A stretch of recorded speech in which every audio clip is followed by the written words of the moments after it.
Hey, I'm Jen, and I'm so excited to have you here with me today. If you are new here, I teach you how to make candles in your own kitchen just like I do. So when I first decided that I wanted to take my candle making hobby and turn it into a business, I realized that I needed to know how much these candles cost me to make and how much I needed to charge for them to make sure that I could make it a sustainable business.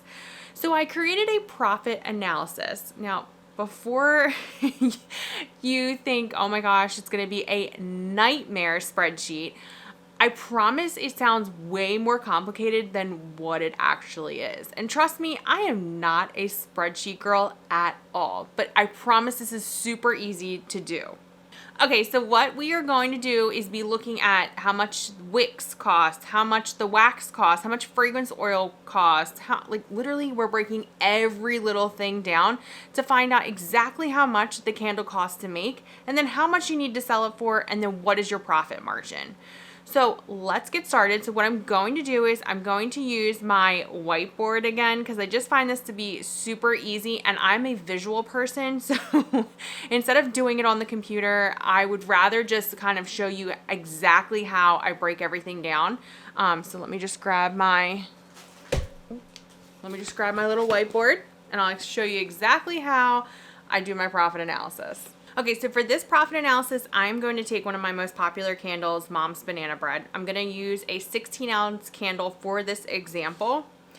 And just keep in mind that I'm not going to be adding labor into my profit analysis today because I essentially make all of my candles, so I don't really have labor. But there is a certain amount of money that I would like to make per week, per month, per year. So I'm going to break that down in a different video with the labor added in. So for this example, just a heads up, I'm not adding labor in. All right, so let's get started.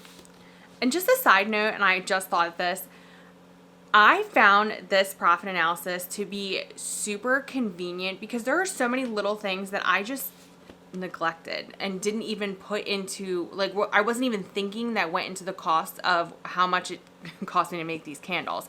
For example, for someone that's just getting started, I put warning labels right on the bottom of my candles and on the top and around.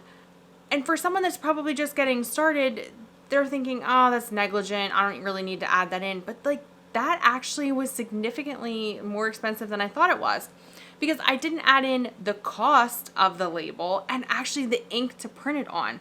So things like that, while it may not sound or seem like it is adding up, really does add up in the profit analysis. All right, just a little side note, I just thought of that and I just wanted to say that.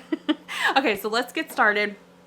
So first, I'm gonna start with wax. So what I did was I took a 50-pound box and I converted that over into ounces. And I figured out that that is 800 ounces. So I took the cost of the box, which is $117, and I divided that by 800.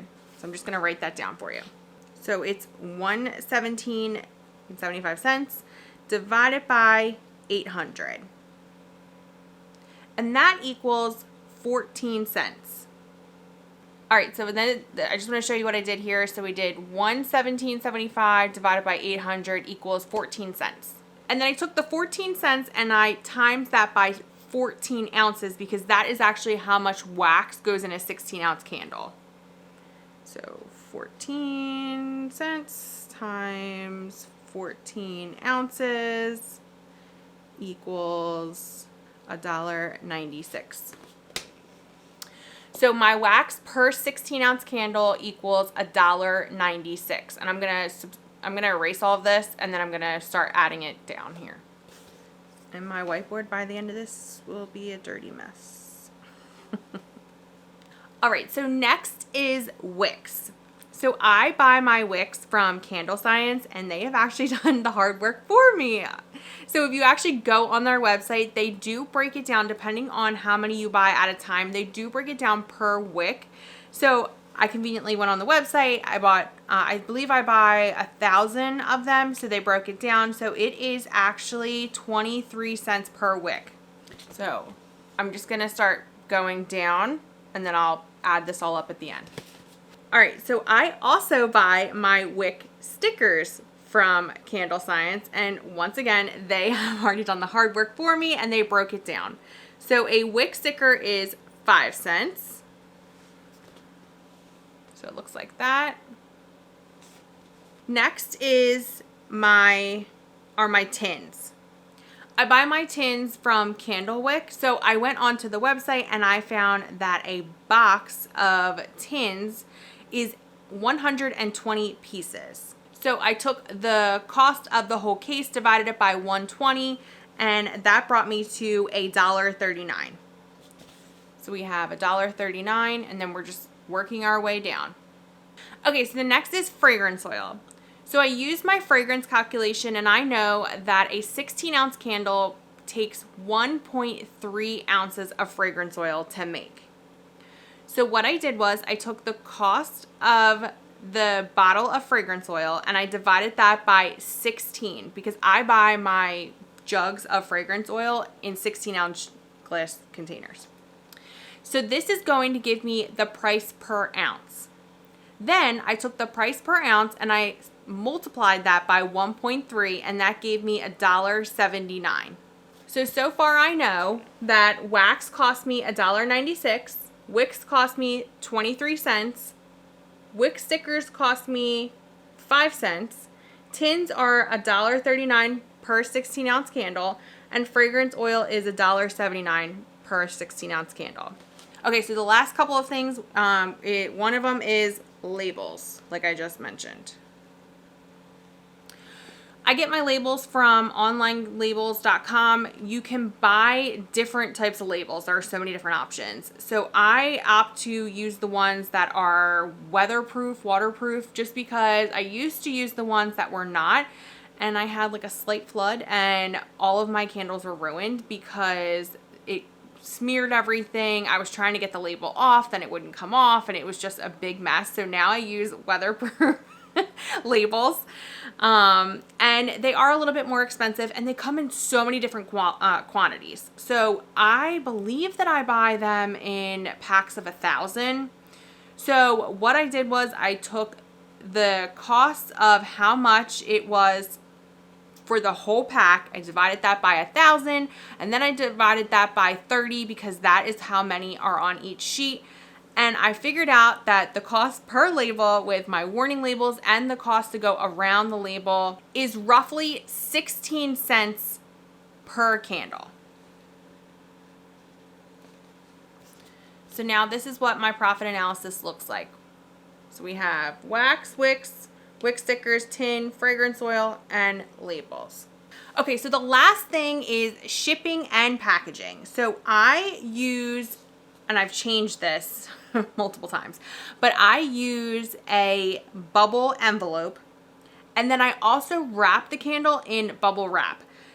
If you've used tins before, you know that they dent very, very easily. So I could not use the boxes that I was using anymore. The peanuts don't really, I mean, they're not that great anyway, but they don't work. So what I have found is that if I double wrap everything with bubble wrap, it seems to get there undented and in one piece. So I'm going to put the packaging and the shipping kind of all together.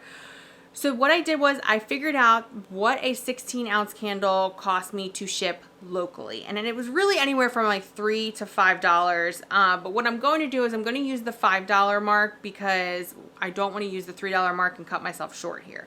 So let's use $5 for this, and adding in all of the packaging and everything else, we're just going to round to $5. So I do use Pirate Ship to create my labels for my candles. So I also use a Rollo printer, and I bought my own labels, and I'll link that all down below.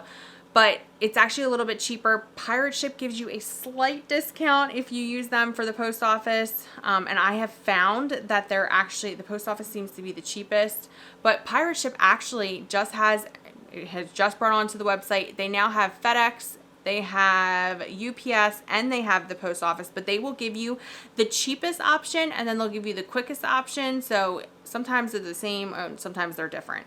So what I found that most of the time the post office is the most cheapest for shipping out my candles. Okay, so now this is what the profit analysis looks like. And now what we're gonna do is we're gonna add all of these up.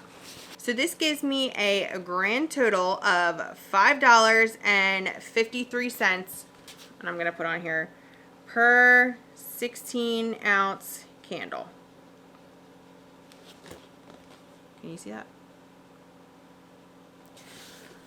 All right, so I was selling my candles at this time for $14.99.